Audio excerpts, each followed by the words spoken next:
Okay. Okay, so hi. First of all, thank you to the organizers for putting this nice conference together. It's very broad, but still very fertile. I'm enjoying it very much. So I want to talk about basically entanglement in many-body systems. There have been quite a few talks about entanglement in many-body systems, so I'm not alone.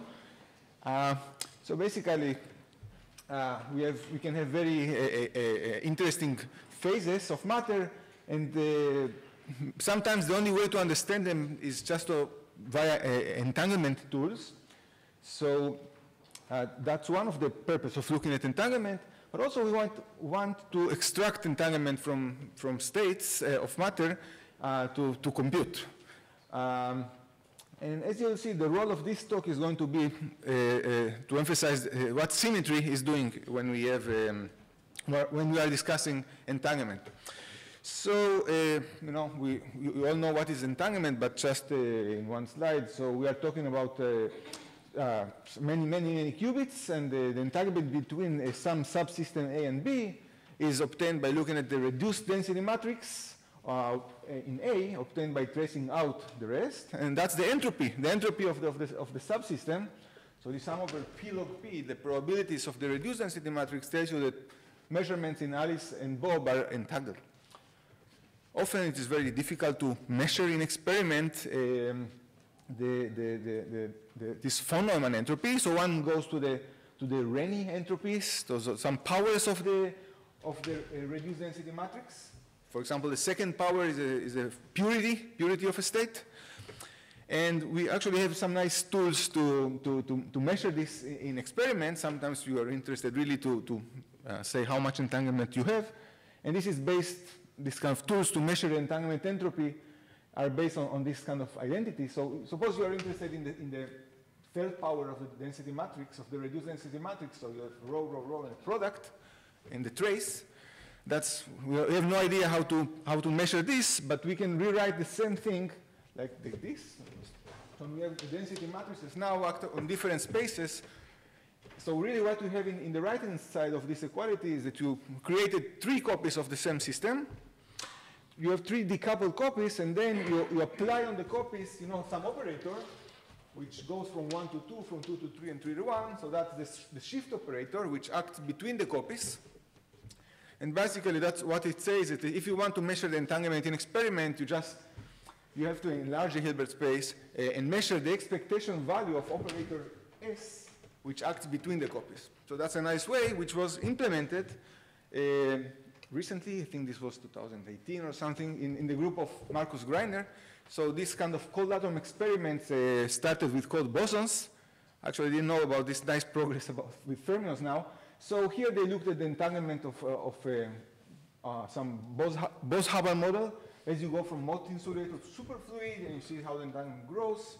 They really implemented 2 copies of a chain and implemented, you know, using these quantum simulation tools, this swap operator, this S operator, and measured it basically, using exactly the tools that Eugene was talking about, really looking at individual atoms one by one. All of this can be done. All right, so, you know, entanglement really connects different fields.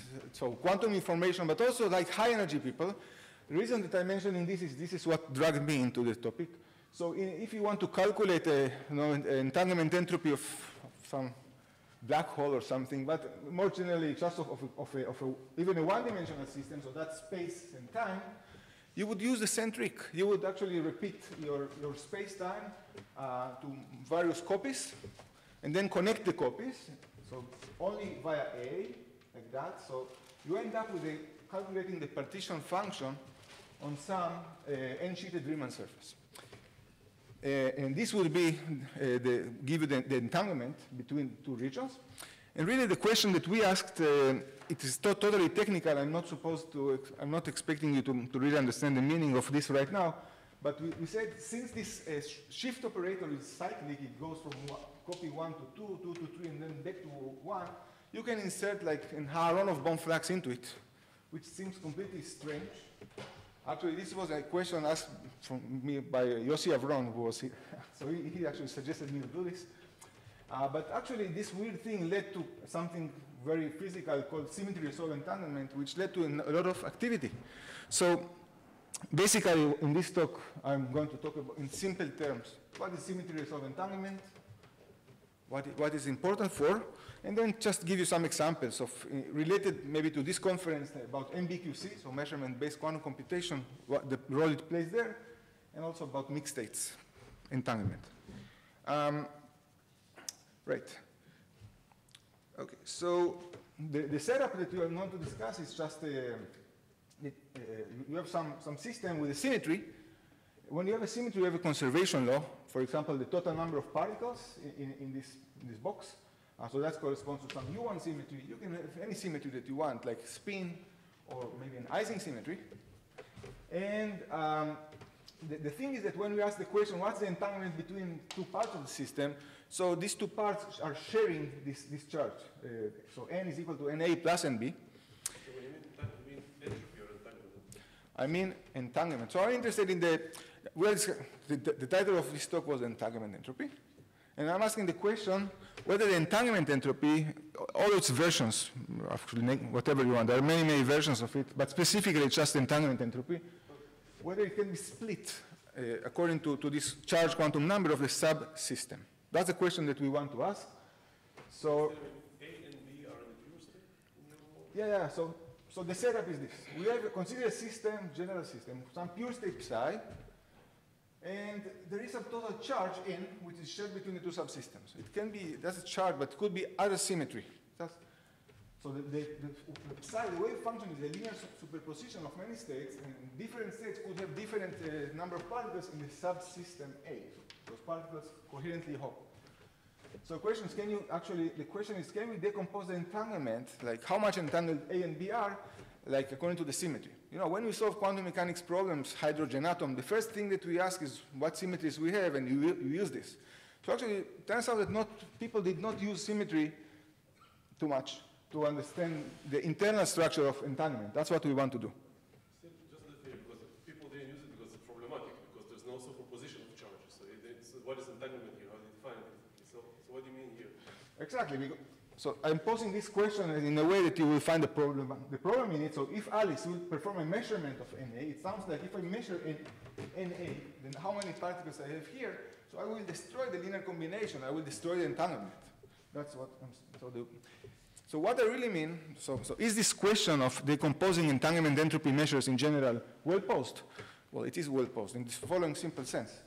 So if there is a symmetry, it means that the density matrix of the full system, before I do any trace, commutes with the symmetry. So if you want to look at the reduced density matrix, don't measure how many particles are in the subsystem A. Just do the trace of this equation, so you get rho A commute with the symmetry only on A. Just NB will cancel. So some trace identity. So this means that, in general, when you have a symmetry, the reduced density matrix is block diagonalized in terms of the symmetry of the subsystem. And that's it. So the entropy of the reduced density matrix, which is the entanglement entropy, contains separate contributions from the various boxes. So that's actually the most important slide here. And yeah. But it turns out that people really do not do it properly. So here is like a 2-qubit example of this. If this is too complicated, and it might be. So just 2-qubit example, you have a spin singlet, 2 spins in spin singlet. Of course, we have a symmetry here, so and specifically SZ is 0. But SZ is SZA plus SZB, right? So if I trace out one spin, I get the first spin is either up or down, so indeed the density matrix of the first spin is just 2 blocks of the corresponding to SZ equal to SZA equal to plus minus 1/2. And so I could say that the entropy of this P log P sum, it's one belt state, but get half log 2 from each sector. Very easy. But the general question is, can we compute this in general many body systems which we don't understand? Can we measure it in some kind of this kind of Marcus Greiner type experiments with these copies? And what can we learn from it, most importantly? So I will not really discuss in any detail these two, but the answer is yes, we can compute and measure the computation is really based on these techniques that we developed. These are the field theory techniques. And just to show you one simple example of how result looks like. So tight binding chain, something that we all understand. So we have a tight binding chain. You know, the entanglement between a subsystem A and the rest is well known. It just scales logarithmically with the subsystem size LA. That's this so-called Calabrese-Curry formula. But now I'm telling you how it splits among the charge sectors of how many particles I have in the subsystem. So that's how the reduced density matrix looks like. So it is mainly picked around some number of particles. That's a specific calculation for a specific number of particles and number of sites of the subsystem. So, so you see that mainly, I don't know, like few states mainly contribute to the entanglement. And here you see also the charge distribution function. So the trace of each of these blocks give you the probability distribution function to find as many particles in the subsystem. And the sum of these entropies is just the total entanglement entropy.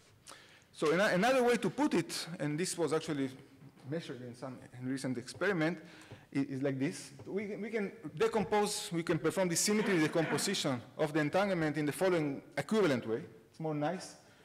So the blocks in the previous slide are not normalized, but I can normalize. So these blocks that I just mentioned are not normalized. The trace of each such block is the probability to have such charge in the subsystem, and then I can write it in terms of new normalized blocks. And so it's very easy to see that the total entanglement entropy decomposes to two parts called number entanglement and configurational entanglement. The number entanglement is exactly because of this particle tunneling between the two subsystems. And configurational entanglement, which is just the entropy of the distribution function of the subsystem charge. And the remaining thing of this complicated formula is just the weighted sum of the so-called symmetry resolved entanglement of these normalized blocks given NA. And the meaning of this second term is called configurational entanglement. It's just entanglement between degrees of freedom, let's say a particle hops to the left or to the right, but without changing the number of the charge of the subsystem. And it turns out that this, again, things can be measured. Like, okay, so this is again, a Marcus Greiner slightly later experiment. They could measure after a quantum quench how separately these two things evolve with time. And what this graph shows that as function of the time, you first, actually there is a time difference of the response of these two things. So you first get the number entropy growing, and it actually saturates, and then the configurational entropy starts to grow. So that's kind of one of the motivations to look at these things. All right, so there have been many, many works on symmetry resolved entanglement, which I will not discuss, but just let me tell you something simple in the context of quantum computation. So Mbqc,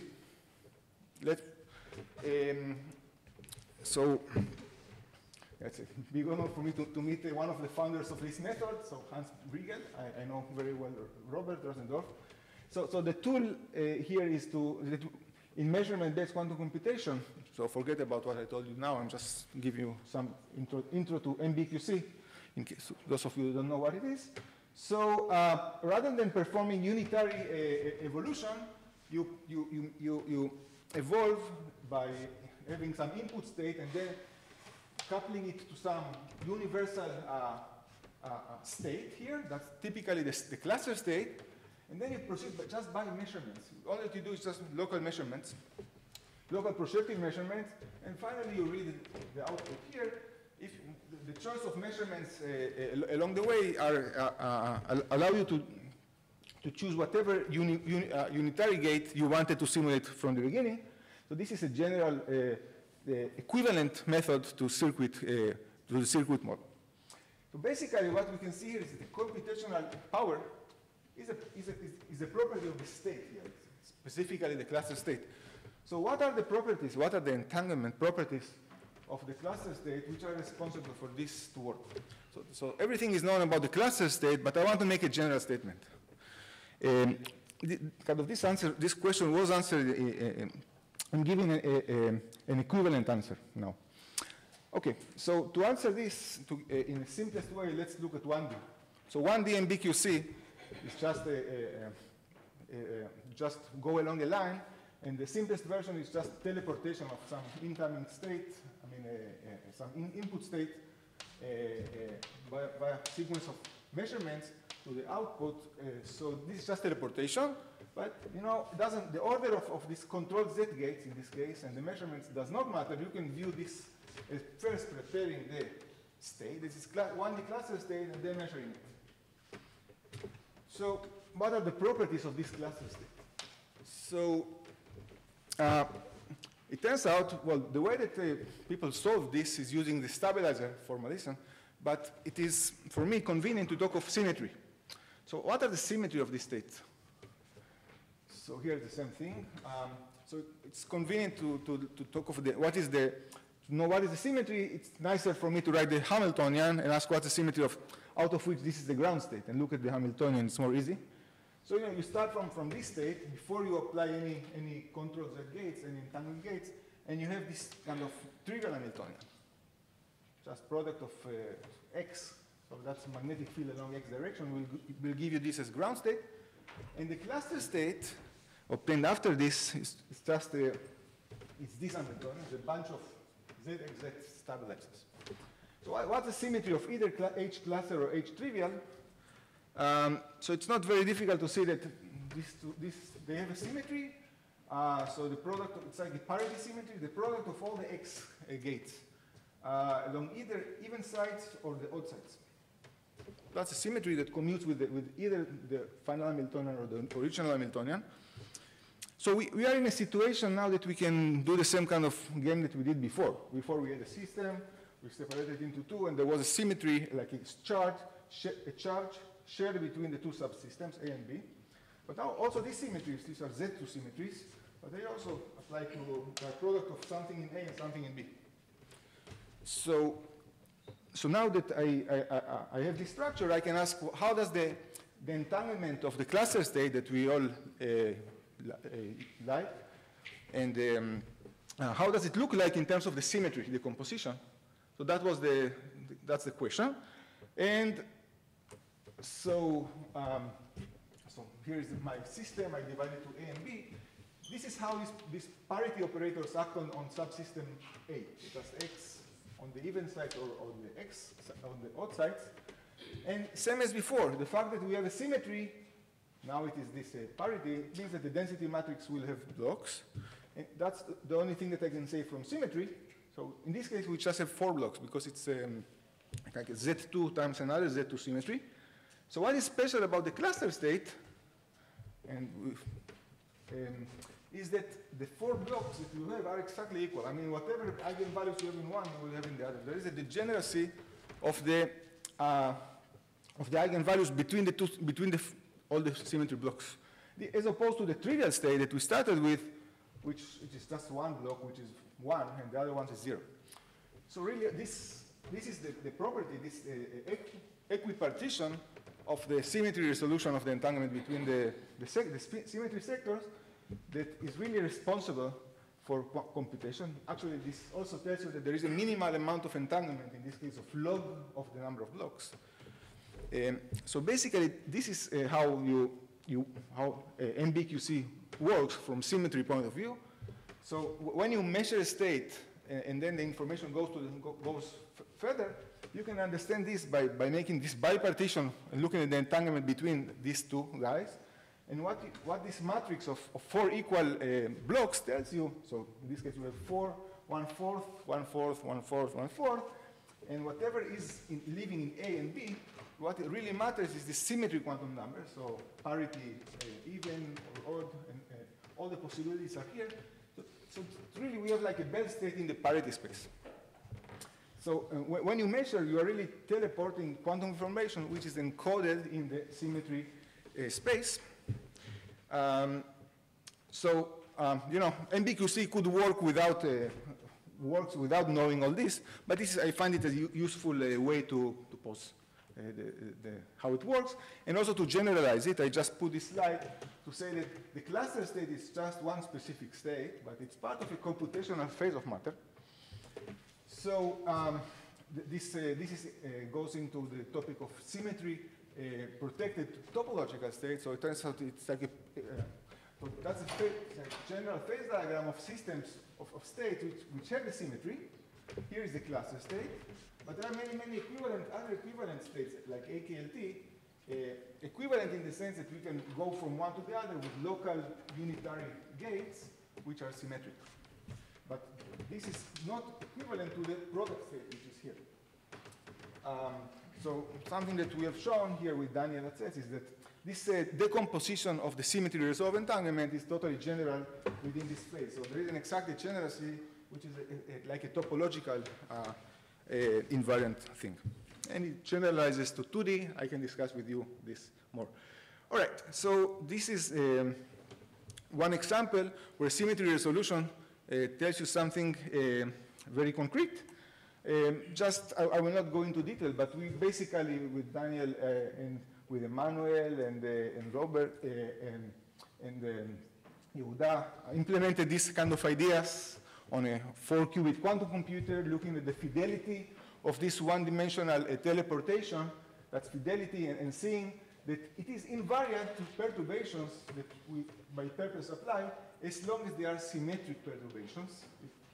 But the fidelity goes down if we put symmetry breaking perturbations. So it's just to emphasize that we can see this role of symmetry on real systems, and we even implemented this kind of Greiner two-copy experiment to measure the entanglement on the quantum computer, but I won't discuss this. So let me just tell you one more thing related to symmetry and entanglement.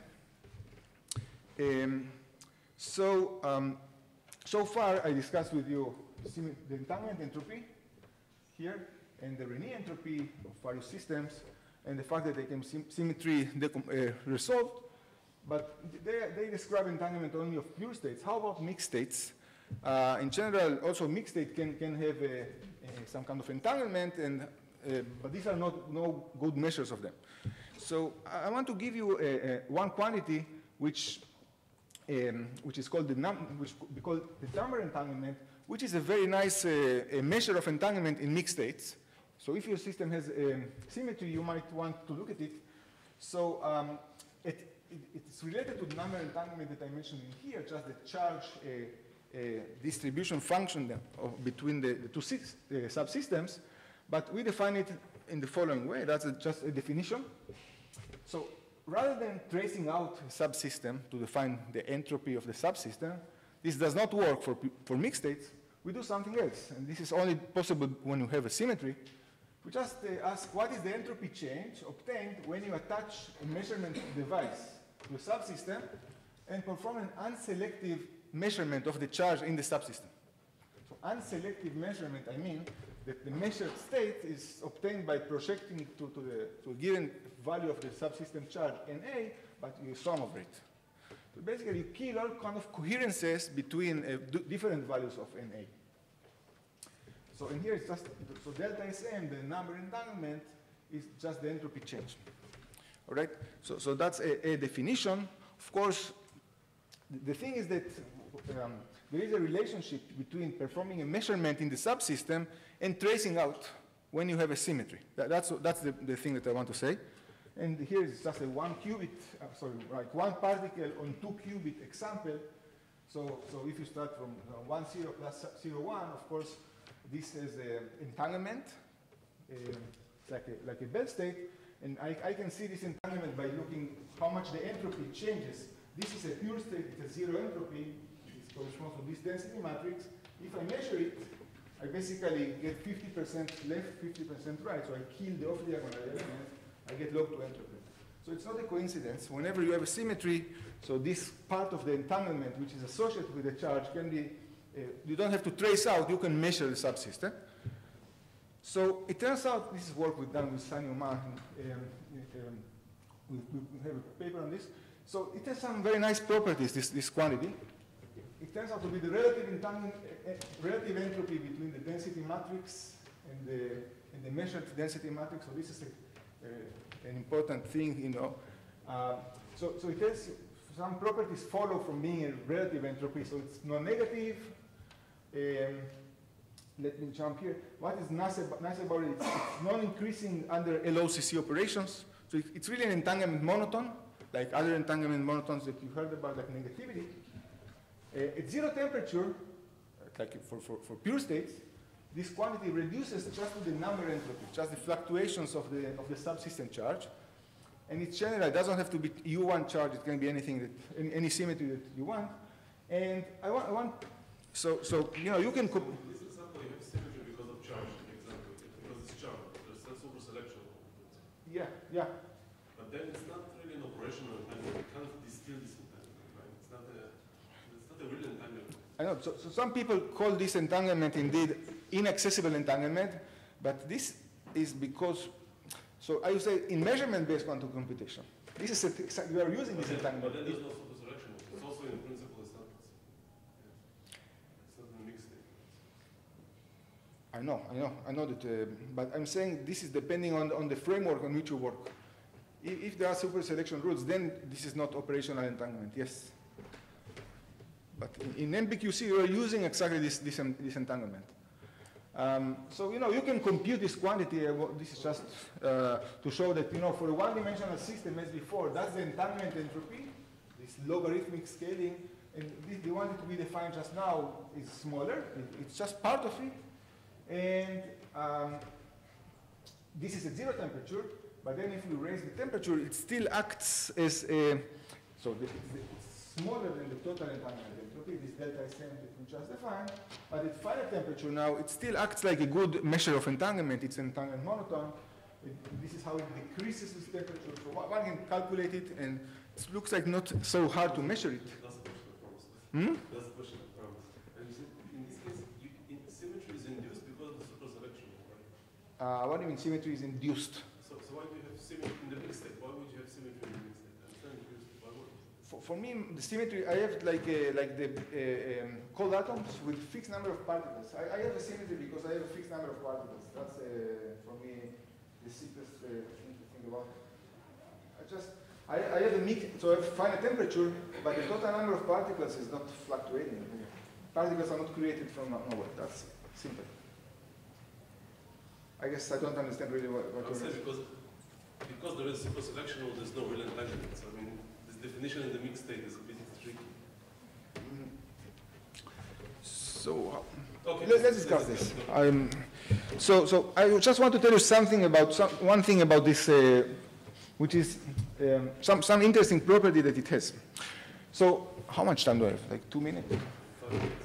Good. So that's enough. So look, I'm trying to introduce I'm saying that this quantity, this entropy change due to measurement of the subsystem, so number entanglement, is a mixed state entanglement. So how do you define a mixed state entangled state? It has to be non-separable. That's the basic definition of being entangled. So, you know, a separable state is a state with some density matrix, which can be written like a product of a tensor product of some state in A, some state in B, with some probabilities. So this includes like classical correlation. It could be like 0, 1, plus 1, 0, but classically. So this is a separable state. Now it's very hard if I give you a state of 10 qubits, 20 qubits. Can you tell me if this state can be written in a separable way, yes or no? This is NP hard. So in order to know if a state is actually entangled or no, there are some criteria, some sufficient criteria. For example, this famous PPT criteria, this Asher, Perez, and Horodecki, for example, that it leads to negativity calculation that says, if I have finite negativity, then I'm certainly inside the non-separable states. So finite negativity states are inside the non-separable states. All right, so what about our quantity, this delta SM, this number entanglement? So really what we came across, which was surprising for us, maybe for not for other people, is this. It's a very simple statement. Take free bosons without any interactions, and create a thermal state at some temperature T and chemical potential mu. Is this, so bosons are hopping on the lattice. Is there entanglement between two subsystems? You can take any partition of the lattice that you want. So it turns out that you can always write this thermal boson thermal state as a product state. For me, it's surprising because, you know, bosons are hopping, so there is kind of coherent hoping, so there should be some entanglement between the two subsystems. So however, the only way that this is possible to be written, people typically use coherent states, like, is when you write this, so there is some of classical probabilities and then some state in A and some state in B. The system has a symmetry, but the individual states in A and in B have to break the symmetry. This is the only way that you can separate the state. So for us, it sounds much more reasonable than to define. Let's define symmetric separability, which is an extra requirement that a state is symmetrically separable if it can be written like some tensor product of something in A and B, where each state is symmetric, and the main result is that this delta Sm, this number entanglement, is a sufficient condition for symmetric separability. So what does it tell you? So since the chairman is standing, so basically one more result is that if you look at states which have a fixed total number of particles, not state with chemical potential, but rather if you have just a state with fixed number of particles, so if you have finite number entanglement, then you must have already negativity. And from here, something very nice follows, that if you have, so what about states which are separable, but have finite number entanglement? So what it follows from these results is that then you can perform a total charge measurement and create entanglement. And actually, I want to thank Shaya Cohen for mentioning this experiment. And so one slide with superconducting qubits. So actually, people actually did two transbond experiment where you have you prepare two qubits in separable state XX, which is a wave function with 0, 0 plus 0, 1, 1, 0, 1, 1, and then can you create entanglement by measuring the total charge here? So of course, if you will perform the measurement of the total charge and get exactly 1, so you have created a Bell state. So what this delta Sm number entanglement tells you is, in general, a criterion for this to create entanglement by a total charge measurement if you have symmetry. So I guess I'm done. So conclusion, there is some internal structure of the entanglement if you take into account symmetry. Computational phases is one example. One can look at mixed states. And there is a lot of ongoing work. And I'll be happy to talk with people. So thank to the people that did this work, primarily Daniela Zetz and Sanyuma. And thank you for your attention.